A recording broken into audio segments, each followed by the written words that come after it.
السلام علیکم دوستو، انسان خود مختار ہے یا مجبور؟ شہید کربلا سیدنا حضرت امام حسین رضی اللہ تعالی عنہ کے پڑپوتے حضرت امام جعفر صادق رحمۃ اللہ علیہ دین کے بہت بڑے عالم تھے۔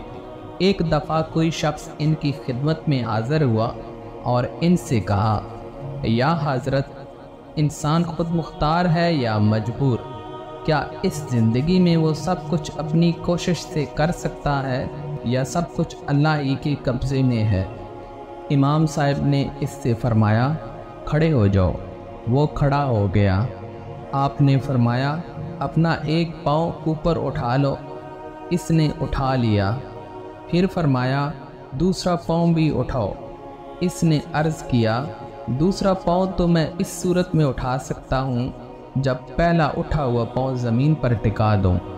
یا حضرت، ایک وقت میں دونوں پاؤں زمین سے اٹھانا میرے اختیار میں نہیں ہے۔ امام صاحب نے فرمایا، جو تمہارے سوال کا جواب ہو گیا۔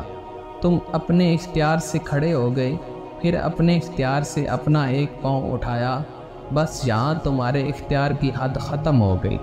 اللہ تعالیٰ نے تمہیں اتنا ہی اختیار دیا ہے، دوسرا پاؤں تم نہیں اٹھا سکے، کیونکہ ایک وقت میں دونوں پاؤں اٹھانے کا اختیار اللہ تعالیٰ نے تمہیں نہیں دیا، اس میں تم مجبور ہو۔ حضرت امام جعفر صادق رحمۃ اللہ علیہ کو ہر قسم کے دینی اور دنیاوی علوم پر عبور حاصل تھا۔ اللہ تعالیٰ نے ان کو کمال درجے کی حکمت اور فراست عطا کی تھی۔ بے شمار لوگ ان سے طرح طرح کے مسئلے پوچھنے آتے تھے اور وہ سب مسئلے قرآن اور حدیث کی روشنی میں حل کر دیتے تھے۔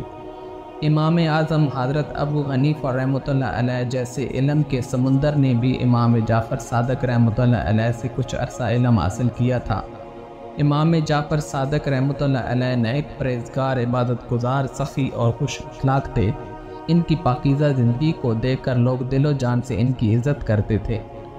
انہوں نے 148 یا 149 ہجری میں 67 یا 68 سال کی عمر میں وفات پائی۔